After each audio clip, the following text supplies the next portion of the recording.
बिस्मिल्लाहिर्रहमानिर्रहीम, अस्सलाम वालेकुम। प्रोग्राम मुकाबिल के साथ मैं हूं सरवत वलीम। राउफ क्लास आमिर मतीन साहब हमारे साथ स्टूडियोज में मौजूद हैं।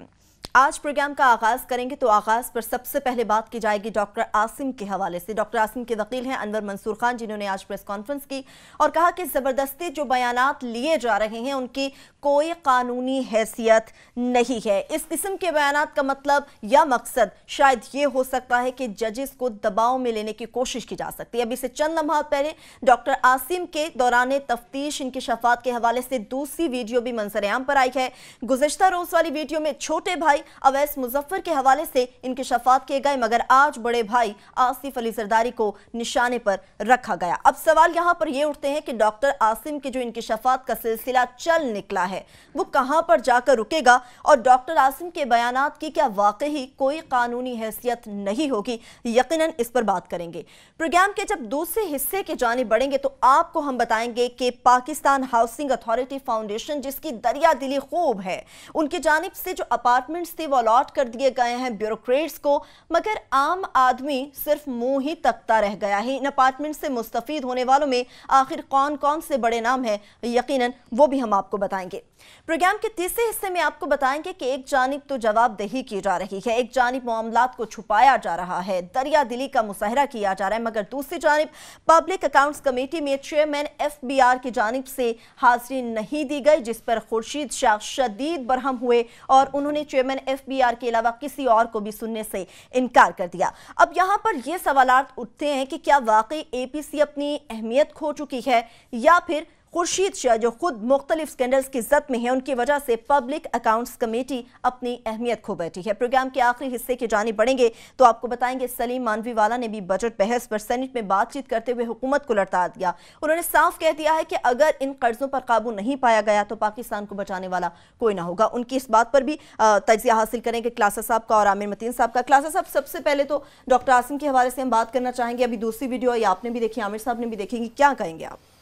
मेरा ख्याल है कि जैसे हम बात कहते रहते हैं कि तोते ने बोलना शुरू कर दिया, या तोता बहुत पहले बोल चुका था, अब उसकी वीडियो जो है वो बहर आना शुरू हो गई। बाज़ लोग शक कर रहे हैं कि शायद चौधरी निसार अली खान ने रिलीज़ की है वीडियो, क्योंकि उनको ये हुकूमत दबाव में लाना चाहती है पीपल्स पार्टी को कि आप ये पनामा पे स्टैंड अपना जो अपना है थोड़ा सा कंप्रोमाइज़ करें। इसमें जो एक दो अहम चीज़ें हैं जो हम बात पहले भी कहते थे कि डॉक्टर आसिफ जरदारी को, आसिम नहीं आसिफ, मैं इनको डॉक्टर साहब कहता हूँ, मैं डॉक्टर आसिफ जरदारी को ये दाद दें कि इनका एक अहम आदमी नहीं है। खबर में चल रहा था कि उनका फलां भी अहम आदमी है। डॉक्टर जरदारी के हवाले से 20 लोग अहम हैं, बिल्कुल, और 20 को डिफरेंट काम है। अयान अली का डिफरेंट है, उसमें उसके बाद लतीफ़ खोसे का मुख्तलिफ काम है, उसमें अनवर मजीद का और काम है, डॉक्टर आसिम का और काम था। अब जो नया नाम आ रहा है डॉक्टर गनी अंसारी हैं, कोई बैंकर डॉक्टर गफूर हैं जी, बिल्कुल, कोई शाहनवाज जुनैद जो हैं, ये सारे अहम लोग हैं। और जरदारी साहब इनसे मुख्तलिफ तरीकों के लिए मुख्तलिफ ये काम उनसे लेते रहते हैं।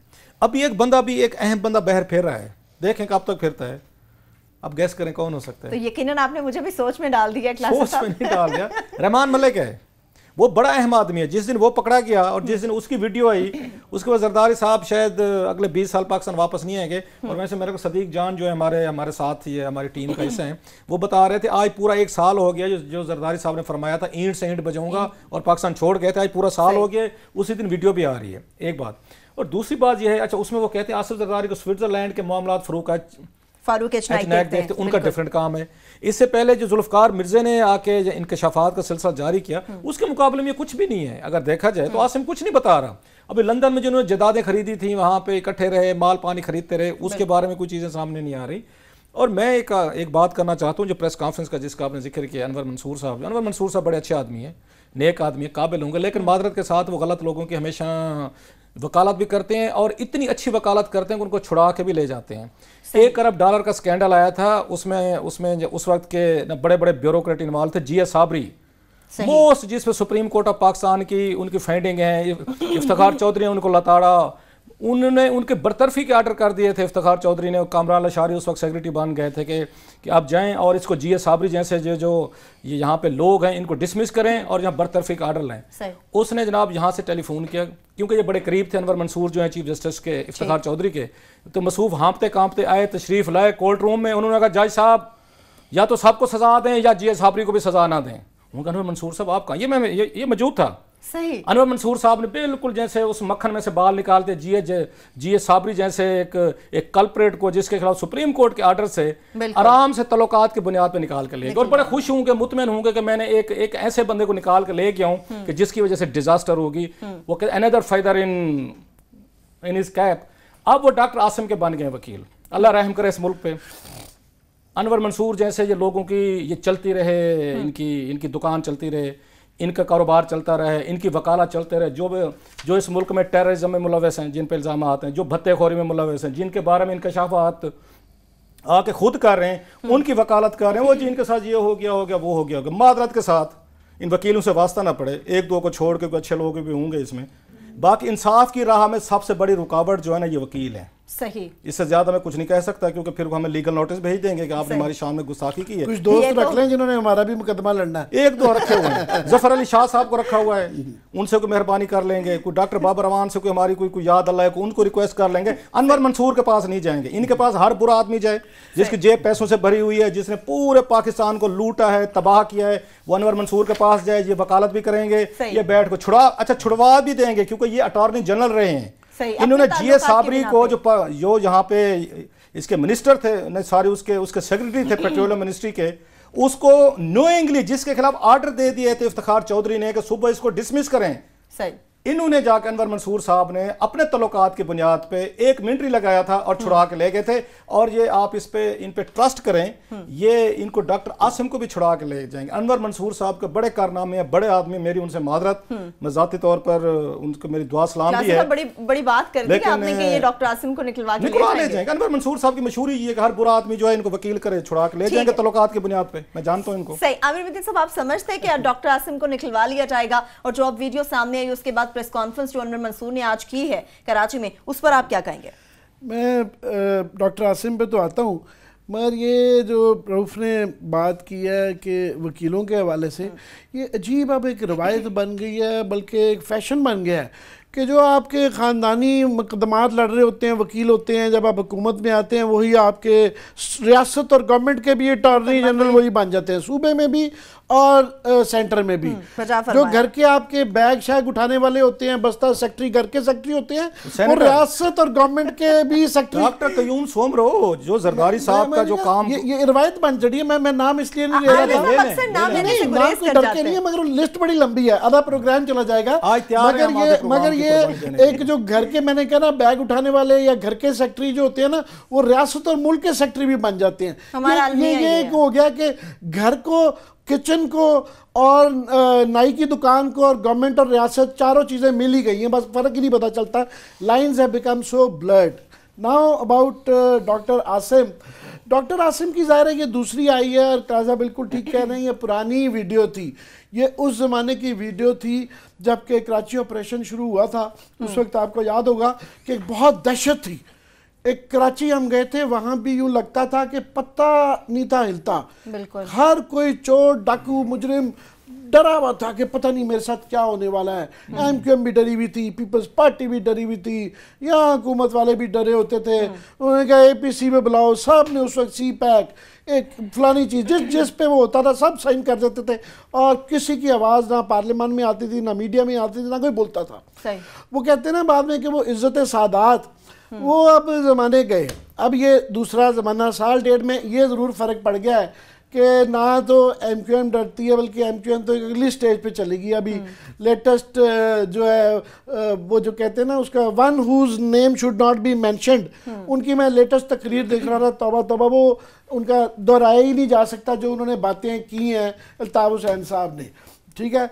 उसके बाद ना MQM डरती है, ना पीपल्स पार्टी डरती है। ये सारे वो बयानात ये उस वक्त डर और खौफ के हैं। उस जमाने में बिल्कुल स्पीकिंग लाइक अ कैनरी जिसे कहते हैं ना, वो तोता। अब वो कह रहे हैं कि जनाब ये बयानात नहीं है, मगर इसमें इंपॉर्टेंट बात ये है कि ये मैसेज जरूर, मेरा ख्याल है, क्रास साहब की थोड़ी सी मेरे से डिफरेंट राय है, मेरा ख्याल है कि ये पीपल्स पार्टी, ये चौधरी निसार का काम नहीं, ये मैसेज कहीं से दिया जा रहा है पीपल्स पार्टी को कि आप देखें एक दिन में कल जो 2 मैसेज गए अयान अली और जो है डॉक्टर आसिम का एक ही दिन में इकट्ठा आया, दोबारा ये आया।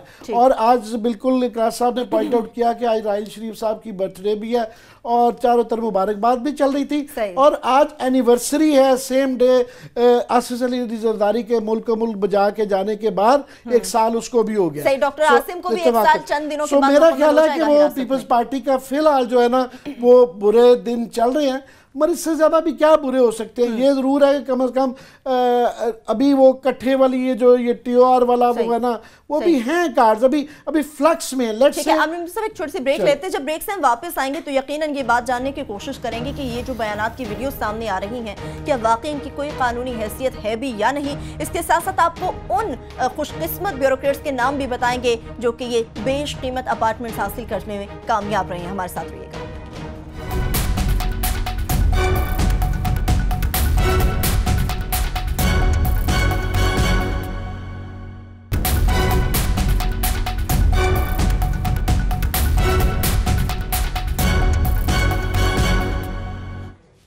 ब्रेक के बाद एक बार फिर से आपको प्रोग्राम में खुशामदीद कहते हैं। क्लासा साहब, अनवर मंसूर की प्रेस कॉन्फ्रेंस आज मैंने भी सुनी। उन्होंने कहा कि डॉक्टर आसिम की दिए जाने वाले बयानात की कानूनी हैसियत नहीं।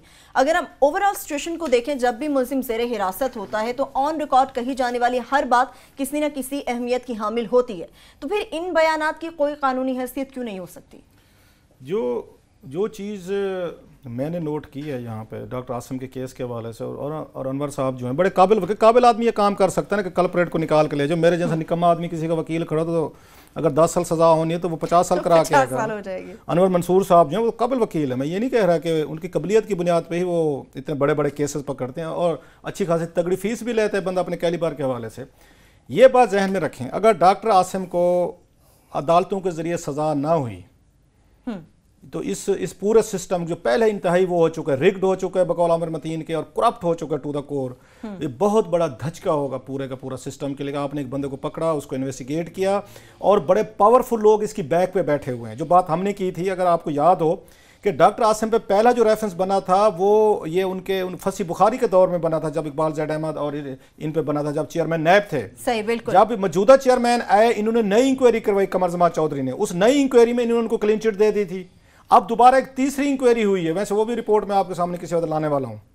अब उन्होंने दोबारा उसको रिवाइव कर दिया है। वो मैं ये बता रहा हूं कि कैसे कैसे पावरफुल लोग एक दूसरे को प्रोटेक्ट करते हैं। उन्होंने वहां पे रेंजर्स ने सिंध को भेजा, सिंध पुलिस को भेजा, उन्होंने वहां पे कहा जी इनको छोड़ दें, इनके खिलाफ तुम्हारे पास सबूत ही नहीं है। मतलब सम टाइम कोई बंदे को समझ नहीं आती कि इस मुल्क को कैसे चलाने की कोशिश की जा रही है। सो मैं ये कह रहा हूँ, इन्हीं वकीलों से मेरी एक है कि ठीक है कि जस्टिस का भी लॉ होता है, अक्यूज का भी राइट है कि ही शुड बी हर्ड, लेकिन जब इतने ब्लेंटेड किस्म की चीजें आ रही हो ना, आप वकाला जरूर करें, इस मुल्क के सिस्टम को तबाह ना करवाएं। जितने करोड़ों रुपए की फीसें आप ले रहे हैं ना, अगर ये सोसाइटी ठीक ना हुई तो वो करोड़ों रुपए आपके किसी काम के नहीं है। जो कराची का हशर हो चुका है, जो रॉबरीज थी, जो डेक्विटीज थी, स्ट्रीट क्राइम था, जिसमें आप लोग यही लोग बैठ के बोलते थे कि कराची का ये हशर हो गया, जिन्होंने कराची को लूटा है, कराची के फंड्स लूटे हैं, अब उनके इंकशाफात सामने आना शुरू हुए हैं, जो खुद बता रहे हैं। आप बैठ के प्रेस कॉन्फ्रेंस में आप ये फरमा रहे हैं कि नहीं जब कि उनके साथ जाती हो रही है, जबरदस्ती हो रही है। तो ये थोड़ी सी मेहरबानी फरमाएं। डॉक्टर आसिम का केस बड़ा जरूरी है, अयान अली का केस बड़ा जरूरी है। आपने विक्ट्री का निशान बनाया क्लासेस साहब, मुझे अयान अली याद आ गई। और बहुत सारे हैं। और लास्टली कल अब हो रहा है यहाँ पे ये नैब के एग्जीक्यूटिव बोर्ड का इजलास हो रहा है, उसमें न टॉप एजेंडे पे क्या है, कमर जमान चौधरी साहब ने जो टॉप एजेंडा रखा है, 3-4 बड़े बड़े लोग हैं उनके केसेस क्लोज करने का। सही, उसमें अमीर हैदर खान या होती पे भी केस है, उन पे अपने ऊपर भी अल्लाह के फजल से स्कैंडल आ गया है, पेंशन स्कैंडल जो हमने एक्सप्लेन किया था। वैसे मैं एक बात पूछना चाहता हूँ, कल बोर्ड के मेंबर जो है कोई इतनी जरूरत करेगा कि पहले पूछ ले कि एक्सीलेंसी, वो तो हम बाद में देखते हैं कि ये जो भी केस चल रहा है गलत है सही है, आप अपना केस तो जरा बताएं सर, आप इतना बड़ा इल्जाम लग गया है, कोई इतनी जरूरत करेगा? जैसे कभी आपको याद है चीफ जस्टिस सजाद अली शाह का आया था सर 1996 में, जस्टिस सजाद अली शाह की उनको चीज़ें आना शुरू हुई कि ये अपनी कॉन्स्टिट्यूशनल ज्यूरिसडिक्शन से उससे बियॉन्ड निकल गए, जजेस ने रिवोल्ट कर दी थी।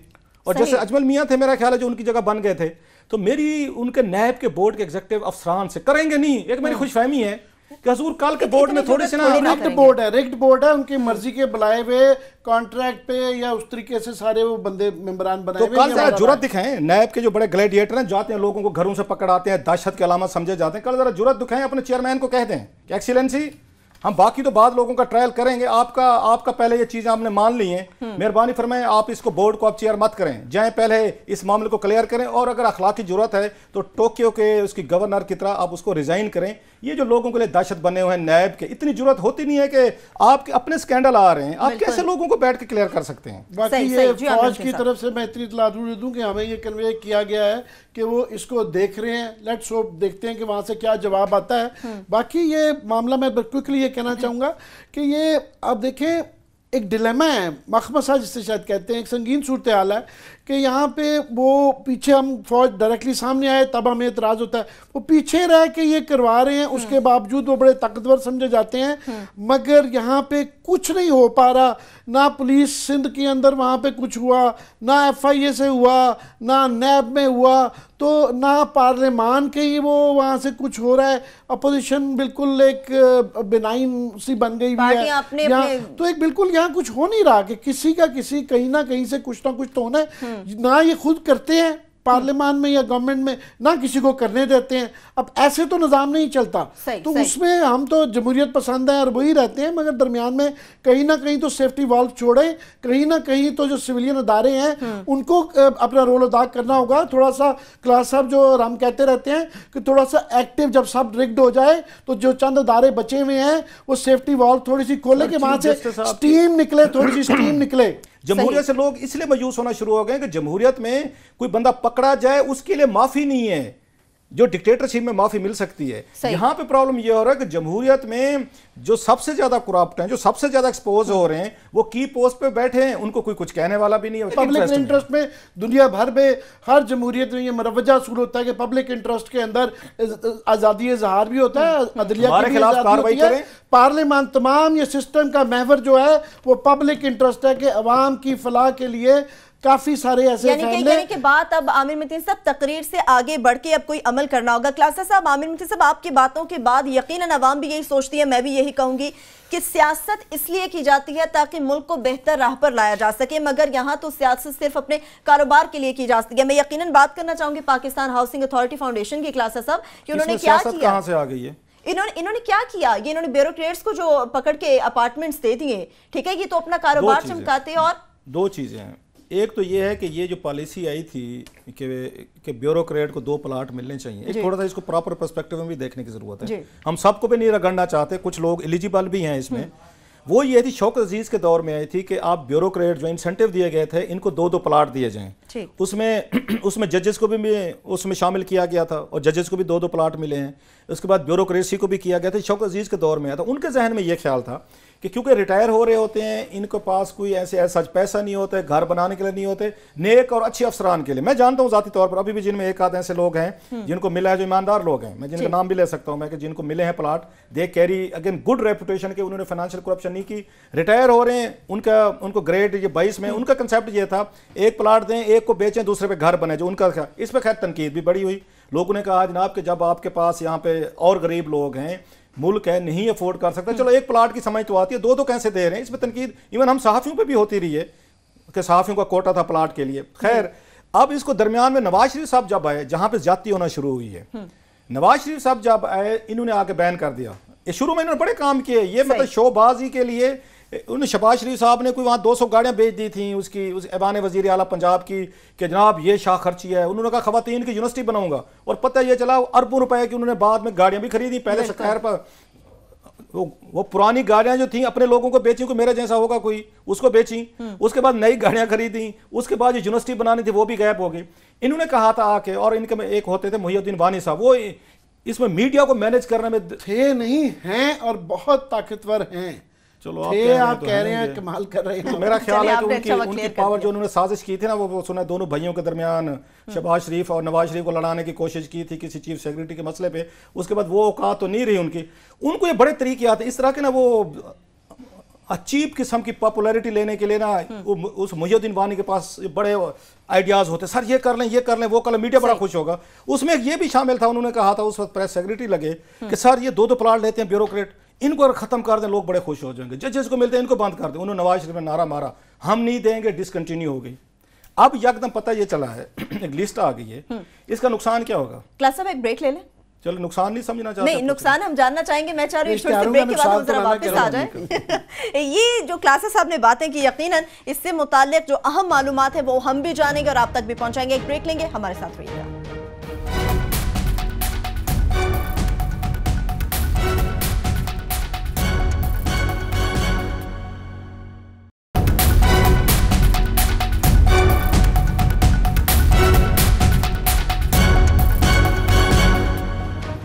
ब्रेक के बाद एक बार फिर से आपको प्रोग्राम में खुश आमदीद कहेंगे। क्लासेस साहब, ब्रेक पर जाने से कबल आप कुछ नुकसानात हमें बताने वाले। मैं सिंपली ये बता रहा था कि इसमें हर ब्यूरोक्रेट भी करप्ट नहीं होता, हर एक की भी जदादें नहीं होती, हर एक की भी फवाद हसन फवाद की तरह बच्चे बैरून मुल्क नहीं पढ़ रहे होते, या यहाँ पे कोई और मार धाड़ के कोई इल्ज़ामात नहीं लग रहे होते। जेन्युइन भी होते हैं जिनके लिए ये पॉलिसी थी कि जनाब के अगर एक ब्यूरोक्रेट रिटायर होता है 35 साल 40 साल बाद, कोई घर बनाने के लिए जेन्युइन तरीके से ईमानदार आदमी है, चलो कुछ बनाए यहाँ पे। बिल्कुल। और ये जहन में रखना चाहिए, लोगों के जहन में एक गलत कंसेप्ट है, वो समझते हैं प्लॉट अलाटमेंट का मतलब ये समझा जाता है फ्री ऑफ कास्ट। ये फ्री ऑफ कास्ट नहीं होते। अभी भी जिन लोगों को अलाट किए गए हैं ये 60-60 65 लाख देंगे, और ये पॉलिसी सबके लिए होती है, ये जहन में रखा जाए। 10,000 प्लाट अगर सीडीओ वहां पे किसी जगह देता है या हाउसिंग फाउंडेशन देती है, जो प्लाट की कीमत रखी जाती है वो सिर्फ 2 लोगों के लिए नहीं रखी जाती कि ये कम पैसे देंगे या मुफ्त लेंगे। ये प्लाट मुफ्त नहीं होते। पहले तो पाकिस्तान के लोगों को ये समझने की जरूरत है, जो कि ये समझ लिया गया है कि शायद प्लाट अलाट हो गया मुफ्त, नॉट मुफ्त, यू हैव टू पे मनी। एक स्टैंडर्ड मार्केट रेट होता है,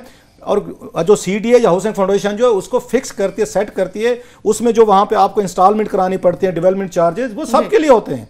10,000 बंदा होता है जिसमें मोस्टली देखा गया है कि 90% या 80% जो है आपका कॉमन सिटीजन होता है जो अप्लाई करते हैं, बैलेटिंग होती है। इसमें कहाँ पे रेगुलेटरीज हुई हैं इतराज। अच्छा हाँ, ये इतराज आता है कि जनाब के जिन लोगों को मिलते हैं प्लाट, उनको क्योंकि ये मार्केट रेट पे नहीं मिल रहे होते, डेवलप होकर मिलते हैं। अब जो प्लाट इनको 50 लाख रुपए में मिल रहा है, ये अपार्टमेंट जो है, ये मार्केट में कल को 1.5 करोड़ 2 करोड़ का हो जाएगा, ये उनका कहना है। लेकिन इसका जवाब एक और दिया जाता है कि हुकूमतें जो हैं वो कारोबार नहीं करती, बिजनेस नहीं करती, वो कोई प्रॉपर्टी डीलर नहीं होते कि उन्हें प्रॉफिट लेना होता है। वो मार्केट की वो देखते हैं कि लैंड कितने में है, इसकी तमीर का खर्चा कितना है, अपने उसमें अपने अखराजात रख के वो एक प्राइस सबके लिए रखते हैं। सो अभी भी ये अपार्टमेंट जिन लोगों को मिल रहे हैं, माइंडेड प्लीज कि इनको 50-60 लाख रुपया इनको पेमेंट करने इंस्टॉलमेंट पे। लेकिन प्रॉब्लम क्या हुआ है यहाँ पे, 2 चीजें हैं इसमें। एक तो बैलेटिंग का जो हमने पढ़ा है कि बैलेटिंग नहीं हुई जो होनी चाहिए थी, एक। नंबर 2, जो इस पॉलिसी को रिवाइव भी किया था नवाज शरीफ साहब ने, तो ग्रेड 22 के लोगों के लिए पॉलिसी थी। इसमें जो मुझे नजर आ रहा है मां सिर्फ 2-3 लोगों के, बाकी ग्रेड 22 के नहीं है। मसला जो लिखा गया है वो मैं थोड़ा सा बता दूं, ग्रेड 22 के कौन है सर। उसमें एजाज चौधरी जो है फॉरेन ऑफिस के, मेरा ख्याल 22वें में है। सेनेट के सेक्रेटरी ये अमजद परवेज साहब हैं, वो 22वें में हैं। इसमें आफ्ताब सुल्तान साहब, खैर वो रिटायरमेंट पे हैं लेकिन 22वें में ही मेरा ख्याल है होंगे। तो अच्छा, कैबिनेट सेक्रेटरी हैं शायद, ये भी मेरा ख्याल है उसमें होंगे। लेकिन इल्जाम जो लग रहा है, जो एक प्रॉपर इसमें 2-4 लोगों के ऐसे नाम है, पर्टिकुलरली जो नाम सबसे ज्यादा लोगों को हर्ट करेगा वो परवेज राठौर का करेगा। सही, ठीक है, वो मियाँ साहब के बड़े करीबी थे ये। इसके बाद वजीर खजाना के principal staff officer Tarak Mahmood Pasha साहब हैं, ये भी लोगों को नाम हर्ट करेगा कि ये उन डार साहब की उनमें है। सबसे बड़ा जो हर्ट करेगा, और ये सारा जो मेला रचाया गया है जिसके लिए, वो फवाद हसन फवाद हैं, जो 20वें से 21वें ग्रेड में गए हैं, उनको ये नहीं मिलना चाहिए था। लास्टली बात कि इनको चाहिए था कि ये इसकी बैलेटिंग करवाते, जो कानून के तहत, अगर कानून था बैलेटिंग का, लोगों को ये शिकायत हो रही है। आपको डेफिनेटली हाउसिंग सोसाइटी इस्लामाबाद का प्रॉब्लम है, उनको चाहिए। कुछ लोग ईमानदार हैं, अच्छे हैं, लेकिन अक्रॉस द बोर्ड अगर बैलेटिंग नहीं करेंगे तो ये स्कैंडल भी आएंगे, ये प्रॉब्लम भी आएंगे। फिर डिलीवर करने का मसला आता है, वो जब अगले सेगमेंट पे जाएंगे कि आप इतनी वो ले तो रहे हैं, आपको मतलब रियासत दे रही है या आप अपने लिए ये सारे असूल बना रहे हैं, लेकिन डिलीवर करने का जब टाइम आता है तो आप झंडी करा देते हैं वहां पे पब्लिक अकाउंट्स कमेटी में। आमिर साहब से लें, उसके बाद अभी इतनी मुफस्सल इन्होंने बैकग्राउंड बता दिया, मेरा वो काफ़ी सारा। बस 2 लास्टली जो है कि ये बैलेटिंग वाले इशू पे ख़ास तौर पे जो इशू है कि अब ये सारे जो बड़े बड़े अफसरान इसके अंदर हैं, कोई भी गवर्नमेंट का इस वक्त इंपॉर्टेंट अफसर नहीं है कि जो अनलकी रहा हो और कुरे में ना निकला हो। वो इतना ओपन सा कुरा है। हमें तो वैसे चंद की खुशी है, जिस तरह फॉर एग्जांपल इसमें राव तहसीन अली है, वो अच्छा है, हमें खुशी है उनकी कि चलो किसी वक्त जो है चाय पीने का मौका मिल जाया करेगा। ये सारे इस तरह के डिजर्विंग लोग भी हैं सारे, और बिल्कुल पॉलिसी हमेशा से रही है और वो वाला बिल्कुल सिलसिला है। मगर ये अगर इतने लकी हैं तो मेरा ख्याल है इनमें से अक्सर को लॉस वेगस जाके जो है ना रूलेट खेलनी चाहिए, उसमें से अरबों रुपया कमाया जाए। जितना इसके अंदर प्रोबेबिलिटी है कि तमाम इंपॉर्टेंट अफसरान इतने लकी हैं कि उनका बैलेट पे निकला है, तो वहाँ इंसाफ होना चाहिए। दूसरा एक ट्रेंड है, एक्चुअली बात यह है कि दुनिया भर में जो ब्यूरोक्रेसीज होती हैं, जिन्होंने मशीनरी गवर्नमेंट की होती है, उनको पर्क्स प्रिविलेजेस दिए जाते हैं कि वो मुल्क के मसाइल का हल निकालते हैं। यहाँ हल तो निकाल नहीं रहे, इनका सारा जोर पर्क्स एंड प्रिविलेजेस पे ही हो गया है। ये एक ट्रेंड बन गया है, और ख़ास तौर पर नून लीग का हमेशा से ये रहा है कि शहबाज शरीफ साहब भी वो डिपेंड ही अपने ब्यूरोक्रेट्स पे करते हैं, उनको पॉलिटिशियन अपने नज़र ही नहीं आते। ये फेडरल गवर्नमेंट का भी यही है कि वो सारा जोर ये है कि हमें कहाँ से पैसे ज़्यादा बन जाए, कारें कौन सी मिल जाएं, प्लाट ज़रूर मिल जाए। तो वो सारा ट्रेंड इनका भी, और माफ़ कीजिएगा पार्लियामान का भी यही हाल हो गया। सारा जोर ये है कि 4.5 लाख हमारी तनख्वाहें कर दें। करोड़ रुपया जो है इस वक्त पीएम हाउस का बजट चला गया है। 50 करोड़ जो मुझे फिगर्स याद आ रहे हैं वो प्रेसिडेंसी का चला गया है। तो इन सब का करंट एक्सपेंडिचर हम अगले उसमें मेरा मांडीवाला साहब का डिस्कस कर रहे हैं। मैं उसमें थोड़ा सा बताना चाहूंगा कि इन एक्सपेंडिचर्स का आपने शायद ब्रेक लेनी है कि क्या इम्पैक्ट आता है। ब्रेक नहीं लेनी, उनका सूरत हाल ये है कि ये खर्चे जो है इस वक्त, ये जो हम अपने करंट एक्सपेंडिचर्स बढ़ाते जा रहे हैं इस वक्त, आज बहरहाल मांडवीवाला साहब ने भी इसके ऊपर तकरीर दोबारा पाकिस्तान के कर्जों की है। कर्जों की सूरत हाल इस वक्त ये है कि पाकिस्तान का जो एक्सपेंडिचर है, ये आबिद सुलैरी साहब ने बड़ी अच्छी भी रिसेंटली रिसर्च की है, एसडीपीआई के बड़े होनहार डायरेक्टर हैं, कि जनाब इस वक्त आपका अगर आप एक्सपेंडिचर ले लें अपना, तो आपका जो कर्जे हैं आपके टोटल एक्सपेंडिचर का 57% सिर्फ सूद के ऊपर जा रहा है। तमाम आपके खर्चे का 57% जो है उस पर जा रहा है। दूसरा 21% जो खर्चे का, तमाम खर्चे का, वो डिफेंस पे जा रहा है। और इन दोनों को अगर मिला लें तो आपका नेट रेवेन्यू जितना भी गवर्नमेंट मुनाफा होती है 96% जो आपकी तमाम मुनाफा गवर्नमेंट का रेवेन्यू आता है वो सारे के सारा इन दो मद में चला जाता है। इसका मतलब ये है कि टोटल 3% बजट का बचता है आपके मुनाफे में से, कि जो आप जिससे मुल्क चलाएं। तो कैसे आप सारा मुल्क, गवर्नमेंट मशीनरी, हेल्थ, एजुकेशन, सब कुछ कर्जों पे चल रहा है। सो ये सारी जो गवर्नमेंट चल रही है आगे ही कर्जों पे चल रही है।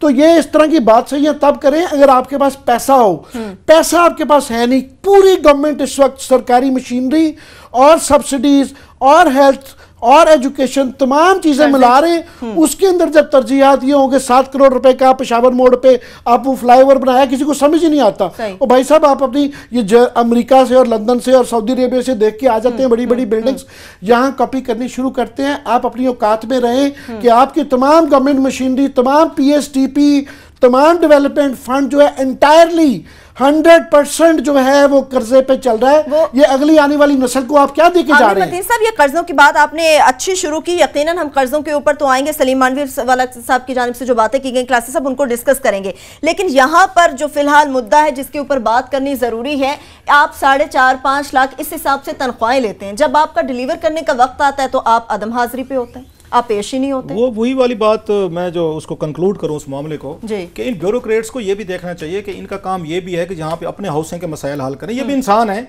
तो जो गरीब तबका है, मतलब इस्लामाबाद में कितनी कच्ची आबादी है, हमारे साथ दफ्तर के यहाँ पे कितनी बड़ी कच्ची आबादी, बेचारे क्रिश्चियंस हैं और यहाँ पे लोकेलिटीज हैं जो पूरे इस्लामाबाद को सर्व करते हैं, कच्चे घरों में रह रहे हैं। आप मुझे बताएं कि 2-3 अरब रुपए से आप उनके लिए यहाँ पे फ्लैट्स नहीं खड़े कर सकते थे? 8-10 हज़ार फ्लैट्स बनाना ये कितना मुश्किल काम था। 1-2 एकड़ पे बन सकते। दुनिया कितनी तरक्की कर गई है।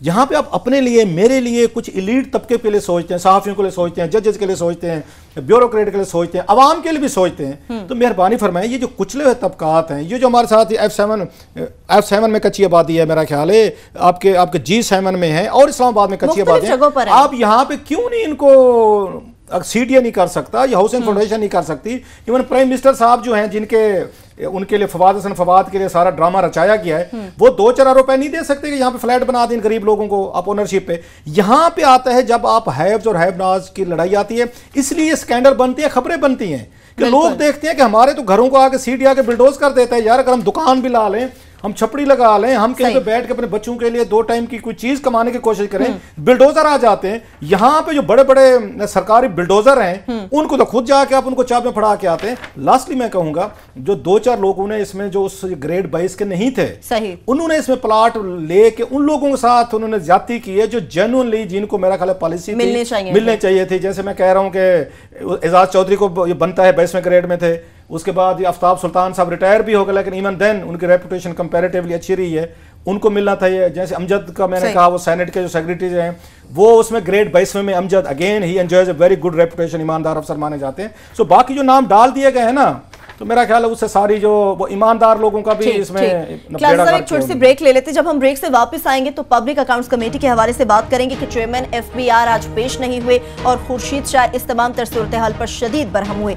एक जानिब तो ये कि डिलीवर करने का वक्त आया मगर ये पेश न हो सके, दूसरी जानिब सलीम मांडवीवाला ने आज सेनेट में कर्जों की जो खतरनाक सूरत हाल बताई और मुल्क को किस हद तक ये कर्जा डुबो सकता है, उस सारी सूरत हाल पर आपको भी ब्रीफ करेंगे। एक ब्रेक के बाद हमारे साथ रहिएगा।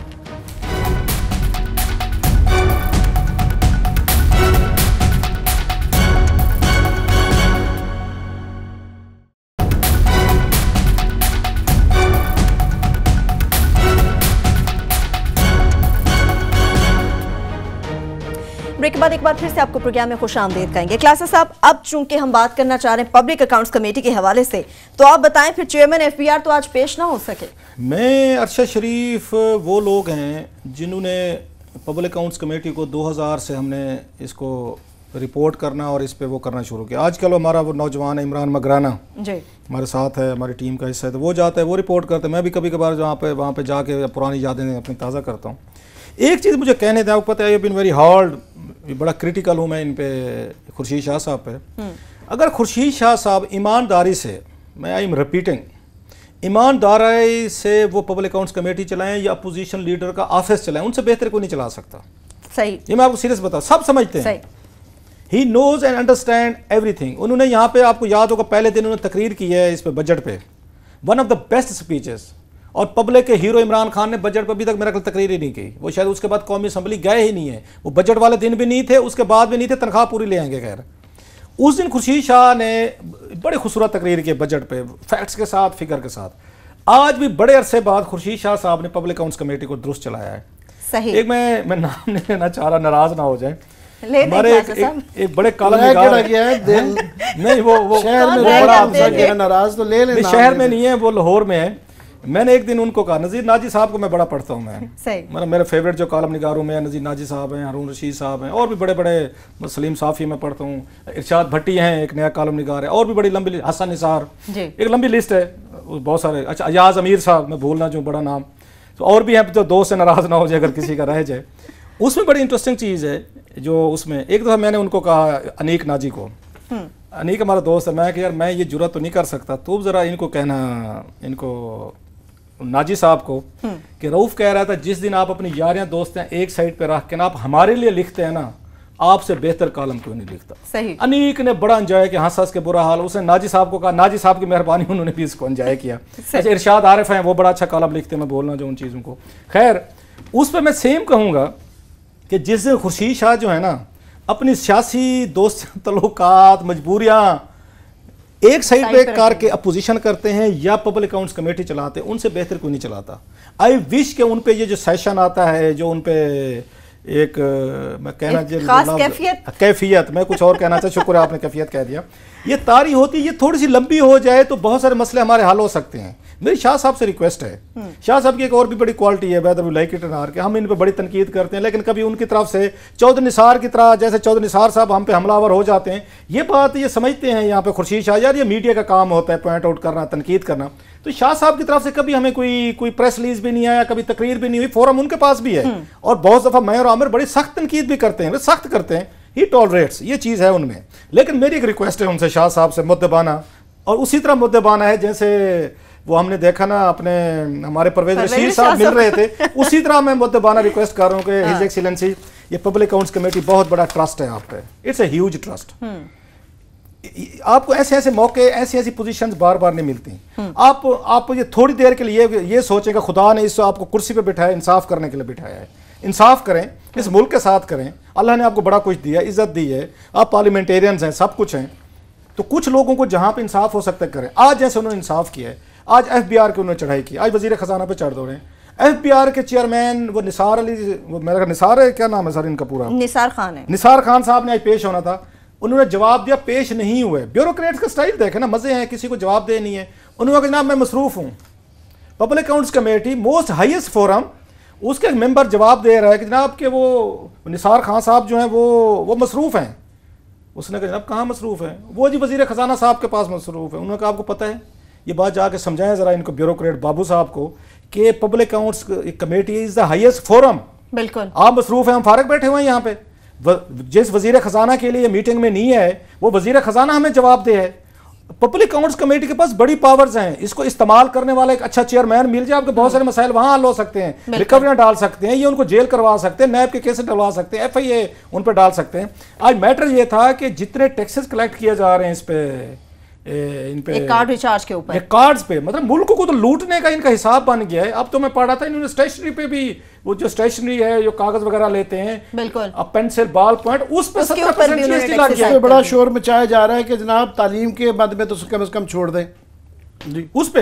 तो मेरी सिंपली सी एक रिक्वेस्ट है इनसे, शाह साहब से, आज उन्होंने अच्छा रगड़ा दिया है, आई वॉज हैप्पी। मैं शाह साहब के पिछले गुनाह जो है ना कुछ अर्से के लिए माफ करने को आप जरूर अर्ज करें सर, रिक्वेस्ट मेरी वही है और अंदाज मेरा वही परवेज रशीद वाला है कि सर ये कफिया जरा तारीफ करें, आप वाले अंदाज में आज जो है ना शुक्रिया अदा पहले तो करता हूँ। हमारा स्टाफ बड़ा खुश है कि शाह साहब ने आम भेजे हैं, तो हमें उससे ज़्यादा अच्छा जो है ना तोहफा चाहिए कि शाह साहब, और मैं जेन्युइनली समझता हूँ कि अदलिया के अलावा अगर PAC पब्लिक अकाउंट कमेटी ज़बरदस्त किस्म का काम शुरू कर दे, और नैब जो कि बिल्कुल ख़ास तौर पे हमने बड़े सीरियस चार्जेस किए हैं, आपने सही कहा, या तो हमें बुला के सुप्रीम कोर्ट को चाहिए कि या हमें प्रूव करें या हमें प्रूव करें, क्योंकि वहाँ से रिजाइन नहीं आना। पाकिस्तान में रिवाज नहीं है कि इस तरह के चार्जेस लगाएं और वो ना करे, या हमें बुला लें, ये 2 पोस्टें ठीक हो जाएं तो आधा मुल्क ठीक हो जाता है। और मैं एग्री करता हूँ आपसे, 10-20-30 साल में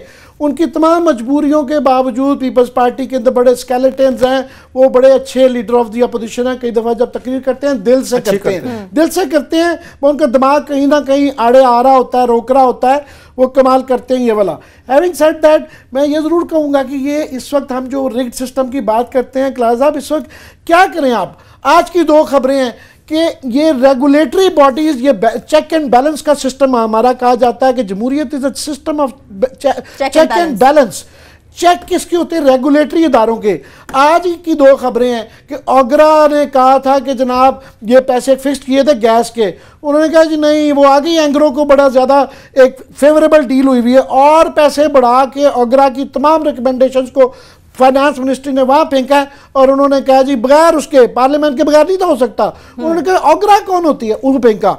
नेपरा ने उन्होंने कहा अपनी रिकमेंडेशंस में कि जनाब अवाम को ओवर बिलिंग हो रही है, बिजली देते नहीं है, चार्ज कर देते हैं, वो नेपरा की भी परवाह नहीं की। उन्होंने कहा जी वो भी बिल पे बिल लगाई जा रहे हैं, और रमज़ान के महीने में झूठ बोलते हैं ये कि जी बिजली सिर्फ अफ्तारी में और उसमें जाएगी। लोग रो रहे हैं, छोटे शहरों में 8-8, 10-10 घंटे, इस्लामाबाद जैसे शहर में 4-4, 5-5 घंटे बिजली नहीं आती है। इसी तरह ही कोई भी रेगुलेटरी इदारे की कोई वैल्यू ही नहीं है, ना स्टेट बैंक की है, ना यहाँ पे SCCP की है, कोई भी जो इनके ऊपर चेक है। बाकी बस वो मिर्जा यार फिरे वाली गलियां हो जान सुंजियां कि वहां पे वो एक बरगद का दरख्त है जिसके नीचे कुछ भी नहीं मिलता, ये तो वैल्यू नहीं रहेगी इनकी। बस लोगों को टैक्सेस बताना चाहता हूं कि 100 रुपए के कार्ड पर मतलब जुल्म देखें, जाती देखें। वैसे मुझे किसी अपने एक बड़े जो असल इशू था वो बताना बड़ा जरूरी है। मुझे किसी अपने बड़े मेहरबान का भी मैसेज है, हमारे बड़े अच्छे दोस्त हैं, एक्स ब्यूरोक्रेट हैं, वो भी बड़े अनरेबल, नाम देने की इजाजत नहीं है। उन्होंने ये कहा है कि आप खुर्शीद शाह साहब से तवक्कुआत रख के बैठे हुए हैं, आपकी तवक्कुआत अपनी जगह नहीं है, हम हौसला दे रहे हैं कि शायद तो उन्होंने कहा जनाब वो मैसिवली कंप्रोमाइज्ड हैं, वो कोई स्टैंड नहीं ले लेंगे, आप ऐसे अपना टाइम ज़ाया ना करें। मैं ये बता दूं कि टॉपिक क्या था जिस पे आज वहां पे ब्यूरोक्रेसी पेश नहीं है। साहब वक्त बहुत कम है। ये 100 रुपए के कार्ड पे 36 रुपए और वहां पे 60 पैसे कटौती हो रही है। 100 रुपए के कार्ड पे 14% होल्डिंग टैक्स भी हो रहा है। ऑपरेशन सर्विस चार्जेस वगैरह के माध्यम में वो 10% काट रहे हैं। 19.5% को गवर्नमेंट का GST लग रहा है। सो 100 रुपए के कार्ड पे वो ये फरमाते हैं कि 36 रुपए और 60 पैसे टैक्स है। आम आदमी कहाँ जाएगा? डार साहब अपने बच्चों को ये टैक्स से बचाने के लिए उनको बहर कारोबार कराते हैं। नवाज शरीफ साहब के बच्चे टैक्स से बचने के लिए ऑफशोर कंपनियां बनाते हैं। हमें कहा जाता है जनाब टैक्स दो, और टैक्स भी बुरे तरीके से दो। आज तो उन्होंने किताबों पे और स्टेशनरी पे और उस पे बॉल पॉइंट पे भी टैक्स लगा दिया। अपने बच्चों को ऑफशोर बनवा के देते हैं। और जब इस पे आज खुर्शीद शाह ने बुलाया तो वो कहते हैं जनाब उन्होंने वो तो चेयरमैन FBR मसरूफ हैं। कहाँ मसरूफ हैं? वो जनाब उसके साथ डार के साथ मसरूफ हैं। इनको इनकी डिसमिसल इनको रिकमेंड करनी चाहिए। पीएससी को कुछ सख्त स्टेप लेने पड़ेंगे। अब चौधरी साहर अली खान को कुछ कहें, पता नहीं किस किस को लेने पड़ेंगे, क्या करें यार, हमारे एससी को लेने पड़ेंगे, नैब को लेने पड़ेंगे, पीएससी को लेने पड़ेंगे, लेता कि लंदन में, अब लंदन में अगर वहां पे टॉपअप करवाएं, पे एज गो करें, हम सब आते जाते, बहुत सारे लोग आते जाते हैं, वहां पे अगर आपने 5 पाउंड का टॉपअप कराया तो 5 पाउंड का आपको मिलता है, आपको वहां पे जो बैलेंस मिलता है, जो 5 पाउंड की कार्ड मिलती है। यहाँ पे 100 रुपए का देते हैं, 36 रुपए काट देते हैं। 100 रुपए के ऊपर 36 रुपए 60 पैसे की कटौती हो रही है, टैक्स की मद में ये रकम काटी जा रही है। अब सवाल ये पैदा होता है और अकल से बालातर यकीनन ये बात महसूस होती है कि न जाने ये मुल्क आखिर चल कैसे रहा है। इसके साथ ही प्रोग्राम अपने इख्तिताम को पहुंचता, अपना बहुत सा ख्याल रखिए, खुदा हाफिज़।